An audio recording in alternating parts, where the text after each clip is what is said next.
No one is holding you down and jabbing a needle into your arm. No one is forcing you to get the vaccine.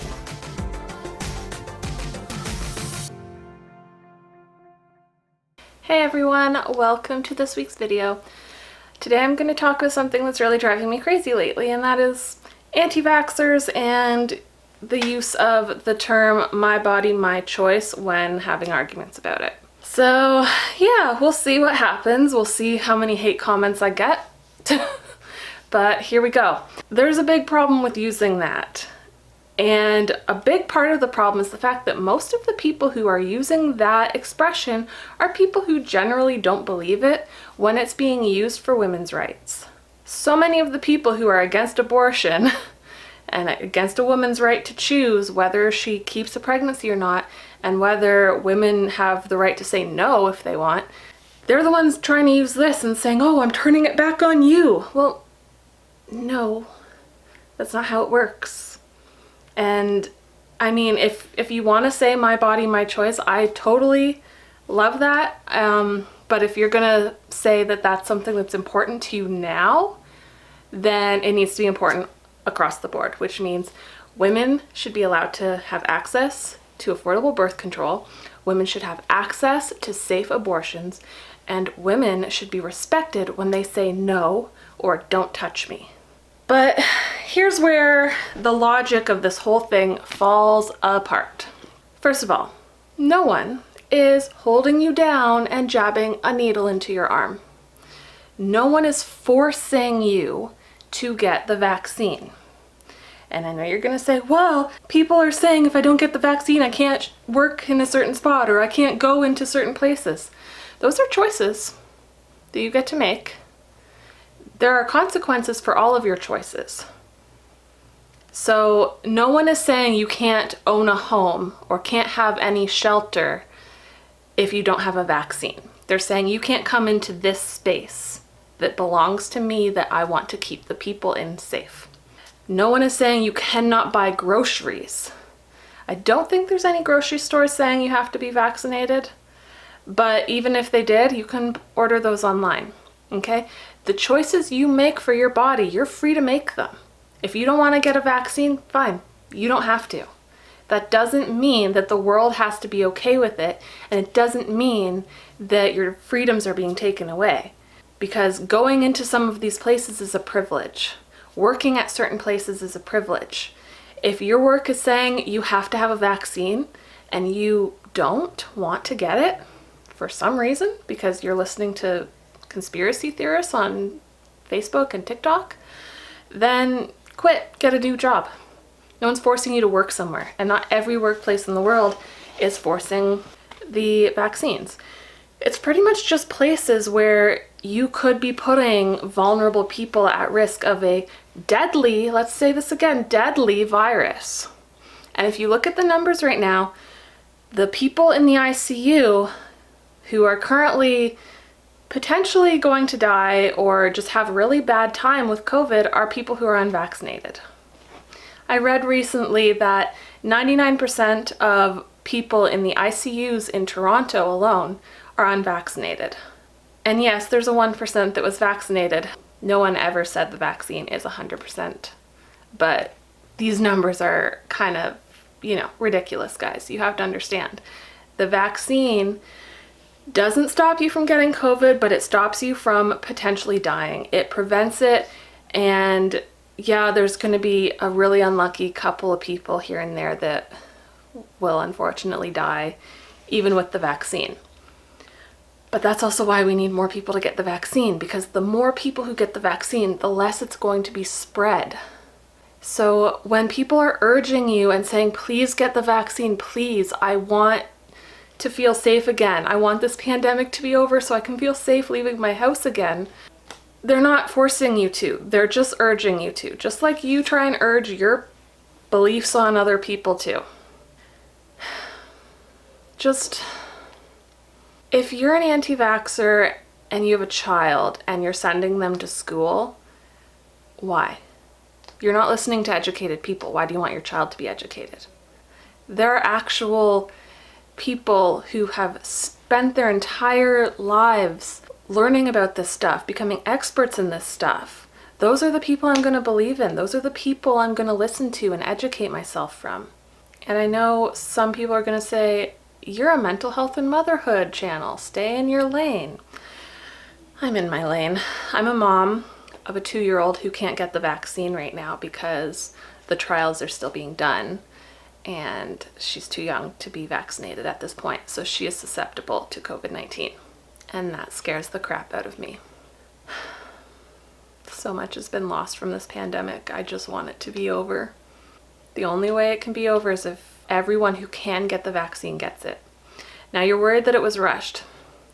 Do you remember the SARS outbreak back in like 2003, I think? This is a variant of that virus. Like it kind of, I can't explain all this stuff to you. I've learned from reputable sources, but I can't remember a lot of it. But it's basically a branch of the same kind of virus. They started working on a vaccine for it. But fortunately, that one didn't turn into a global pandemic. It just was an epidemic and it was contained and it did go away because it wasn't quite as contagious and I don't remember if it was quite as deadly. I'm not really sure. And I'm not gonna make statements that I don't 100% know the answer to, just like no one else should. But they started a vaccine there. They kind of picked up where they left off with that one, with this new vaccine.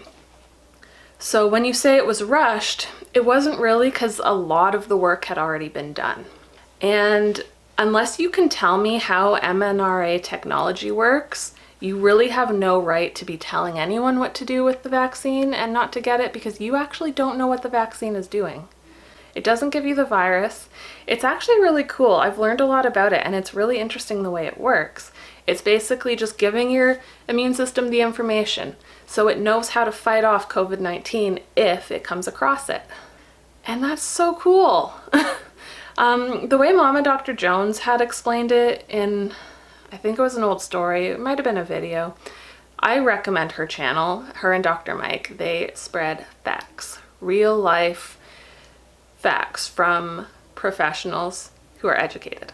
But yeah, like the technology is amazing and they're starting to use it and they're thinking about using it for other things. Like this has opened up a world of new possibilities with vaccines and preventing really horrible diseases and treating really horrible diseases. And I think that's so wonderful. Now, the other argument I hear from people a lot is, well, the plague went away. Holy crap. It killed almost everyone. It killed so many people before it went away. It did go away on its own, but do you know how long the plague lasted? I don't remember exactly, but I'll plop it up here. I don't want to deal with COVID-19 that long. That's why I'm super thankful we have vaccines, and I'm so grateful for the people who've worked so hard to make the vaccines happen. Yeah, this was made pretty quickly, but that's because we have years and years of technology and research and knowledge for how to make these vaccines that we didn't have back then. It wasn't rushed. It was rushed in the sense of approving it. There's a system that it goes through where you have to make the prototype, do the testing, and then you get approved to manufacture it, and then it can go out. Something like that. Because of the emergency situation of this, when these vaccines were created, they were given the green light to manufacture these vaccines while doing the testing. Which means that if the testing then proved, which it did, proved to be safe and effective, they'd already have these made and ready to go. So that puts the vaccine companies in a bit of a gambly place because if the vaccine doesn't prove to be effective and safe, then they just manufactured a bunch of vaccines that can't be used. But time was of the essence here. That's also why it seemed rushed, because they were producing the vaccines while they were being tested. And thank God they did, otherwise I might still be waiting for mine. Yeah, I got the vaccine. I am terrified of needles. Oh my God. I actually did really good though, and I'm really proud of myself. But yeah, I was just tired. I didn't have as bad of the reactions as some people have. But if you have a really bad reaction and you feel sick, it's not a bad thing, I promise. It's your immune system is working really hard right now to learn what it needs to do to fight off COVID if you come across it. Believe me, COVID is not something you want. Going through a couple days of this is so much better than going through COVID. I have a family member who did contract COVID-19. She's not totally sure how because she's very safe, wears a mask all the time to be considerate of others. But the thing is, someone who had COVID wasn't wearing a mask and they breathed somewhere and she walked through it and her eyes are still exposed because you can get the virus through your eyes, which aren't covered with a mask. But that's only because someone else wasn't wearing a mask. Did she get COVID? She got it pretty bad, wasn't hospitalized, thank God, but it really knocked her out. Then she did not get her sense of taste back for, I want to say 2 months, maybe longer, I'm not actually sure. And that's horrible. And I know someone who hasn't had their sense of taste, actually I think they're just starting to get it back, for 8 months after having COVID.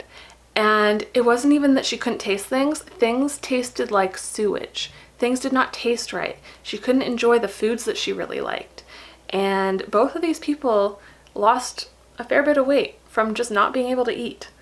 Like, no, that's not good, okay? I know, like, oh, losing your taste isn't that bad comparatively to some things, but, like, that affects your life. I mean, who here doesn't love food? So, anyway, I've really gone on a tangent here. My main thing is my body, my choice is not an appropriate argument for your anti-vaxxing motion because no one is forcing you to.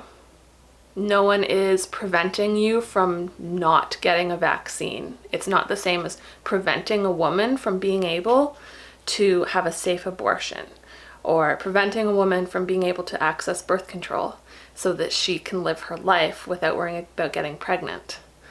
And don't say, well, if she doesn't have sex, she doesn't have to get pregnant. Guess what, guys? Sex is fun, and if a woman wants to have sex, she can have sex. That's all I have to say on that. There should be no shaming sex. It's part of the human experience that for some reason society has decided to put shame on.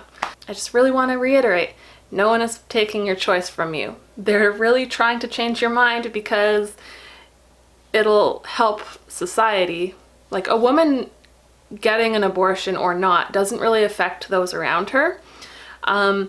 You not getting a vaccine and then getting COVID and then my daughter contracting it from you and getting very sick, that affects me and affects everyone who knows her and affects her. You're affecting people by not getting your vaccine if you are spreading COVID. Just think about it. I mean, I'm not saying you have to do it. You do have a choice. No one said you didn't. But people also have choices to say you're not welcome here if you don't have your vaccine. My business, my choice. My house, my choice. No one's welcome in my house without a vaccine. And if business establishments want to say no one is welcome to work here without a vaccine, work somewhere else. You don't have to work there. But they have a right to do what is best for their employees, their customers, and everyone who comes in contact with their business. And that's all I have to say on that. Stop being hypocrites. Because now that you've said this, you have to let women get an abortion. You have to understand my body, my choice goes further. And you can never backtrack and say that women should not be able to choose what happens to their own body ever again.